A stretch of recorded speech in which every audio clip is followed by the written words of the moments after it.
brakes external! Go, go, go! Go, go, go!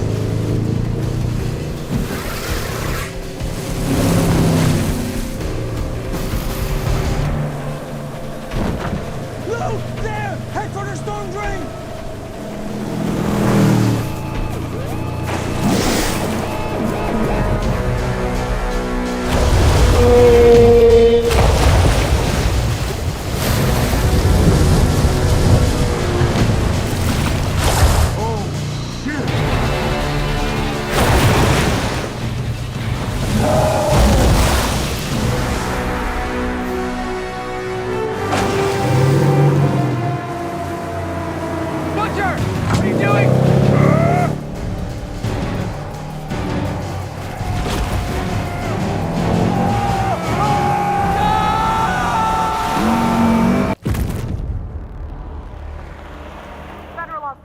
Have initiated a multi-state manhunt for William Butcher.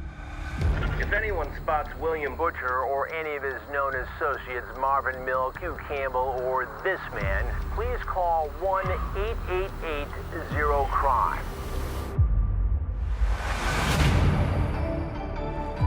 The world still needs superheroes. So let's get out there. Let's take these cocksuckers down. We are famous now. Don't you worry. Daddy's home.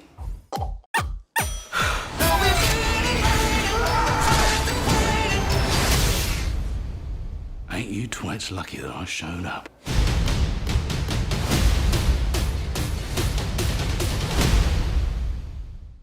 Welcome back, everyone. It's Charlie. This is going to be my new Boys Season 2 Comic-Con trailer video and breakdown of Season 3. That's right, they announced that they renewed the show for Season 3 already, so I'll explain what they've said about Season 3 so far. There's going to be a bunch more Comic-Con trailers this week from everyone, so be sure to subscribe to get all those videos. We'll do a new Amazon giveaway. All you have to do to enter is be a subscriber and let me know what you want them to do with the boys in future seasons.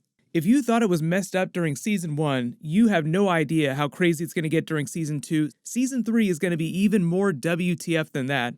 But the first big clip here is just meant to be a big WTF Deep versus the boys. Like the Seven are trying to take down the boys, as you saw during the trailer there. It's open season on Butcher and the boys.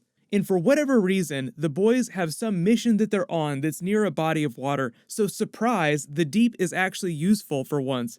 That's the whole joke of the character. I mean, he's meant to be this big Aquaman parody, so post all your Aquaman memes. They tried to butch up the character big time during the Aquaman movie with Jason Momoa. But within the world of the boys, the other members of the Seven treat the Deep like he's a total joke. Like Homelander can't stand him. The only reason that Homelander tolerates the Deep is because Vought American forced him onto the team, said that you have to work with this person because it's all about our merchandising empire. The reason why those particular members are chosen to be members of the Seven, why they're so powerful, is so that they can sell more merchandise. They've just done focus testing, and it's all this big marketing campaign. Like, oh, if we put you people together, people will buy more merch. But in this clip, he's chasing them down using this giant pack of sharks and a giant whale, so make all the Jaws and Moby Dick jokes that you want. Then as the Deep gets all high on himself, like he looks super proud of himself. Look at how I'm going to take them down. I'm so amazing. Look at my aquatic powers. I love that crazy look that Butcher gets in his eye as he speeds up instead of slowing down. Like, what is the easiest way through this problem?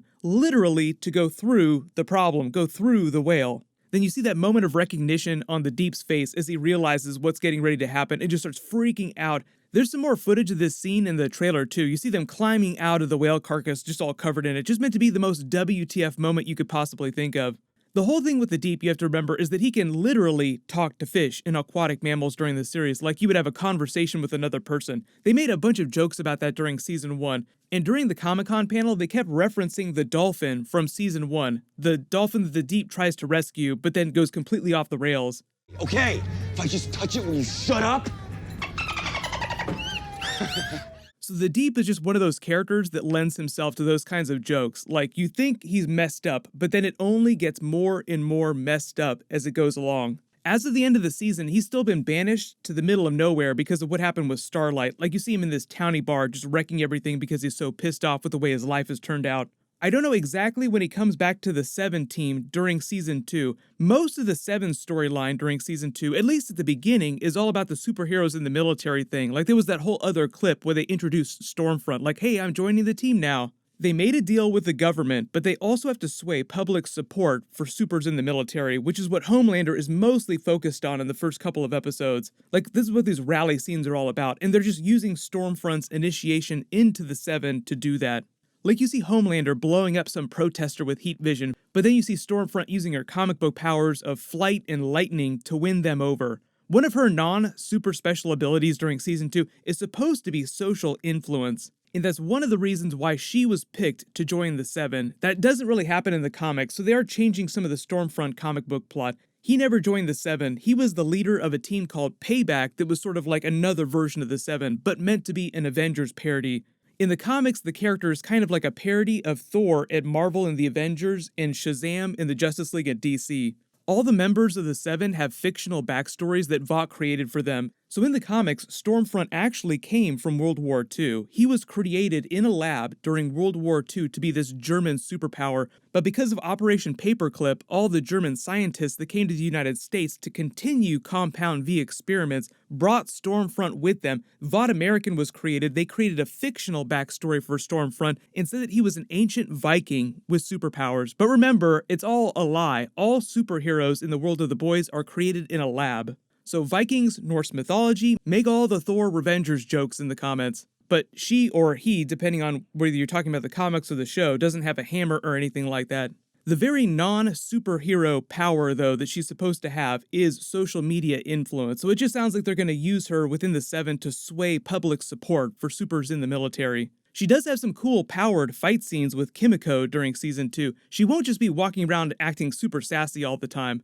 Part of the reason I think for them going for Aya Cash for Stormfront and making the character a woman is to make her a bit of a better foil for Homelander, who's kind of mystified by women. He's got that crazy Oedipal complex going on in Season 1 with Stillwell, so it sounds like Stormfront is just the next evolution of that personal problem of his. Like, how is he going to deal with this other person? She's not as powerful as he is, not physically at least. But I think they just want to change the dynamic within the Seven, because now he's kind of realized he can do anything he wants, but there are other people who are super powerful within the world of the boys. Stormfront is just one of those other people. The way they talk about the dynamic between Stormfront and Homelander at the beginning, though, as you saw in the clip that they released a while ago, is that he can't stand her at the beginning. Like, okay, I'll tolerate you because they say that you're forced onto the team and I can't do anything about that yet. But they did say that she would win him over by the end of the season. And I think they're just playing for that dynamic. Like, if we start talking about Season 3, the whole thing with Season 3, like, I've been making a bunch of Herogasm jokes, like Herogasm would be the really awesome thing for them to do during Season 3 if they want to get even more crazy with the series. But they already kind of teased what the plot of Season 3 is at the beginning of Season 2. So in that opening scene when Giancarlo Esposito is talking about putting supers in the military and who they're going to report to, he also makes the comment that he definitely does have the goal of ordering people around in the White House, putting superheroes in the government, actually affecting public policy. That's Vought's real endgame. Like, they mostly exist to make more money. That's their whole goal. But really, in order to do that on a large scale, to really get power, they have to be able to take over the government. They didn't say when they intend on releasing Season 3, but I think the idea in renewing it so early is so that they can start filming later this year and they can get Season 3 out around this time or later next year so that it's on a yearly schedule, relatively reliable. Just a reminder about the way that they're dropping episodes this year. So the first couple of episodes will drop September 4th, then the rest of the episodes will drop weekly. There'll be 8 episodes total, just like Season 1, but they also did a bonus movie for the boys. It'll be a short movie based on what's going on with Butcher's character, and that'll air after the finale. And what's going to be happening too is we'll probably start getting some Falcon and Winter Soldier Marvel episodes around the Boys finale too. They haven't confirmed the release date for that yet, but by the time we're talking about Boys episodes, we'll probably know more about when the Marvel Disney Plus shows will start too. It'll be fun going from the Marvel DC parody to the actual Marvel episodes. Speaking of Justice League 2, there's going to be a big Justice League Snyder Cut trailer that'll drop tomorrow. Of course, I'll do a video for that. So as long as you have alerts enabled for my channel, you'll see that video when I post it. I just posted the entire opening scene from Marvel's New Mutants movie, so you can click here to watch that, and you can click here for my last Big Boys Season 2 trailer video. Thank you so much for watching. Everyone stay safe. I'll see you guys tonight.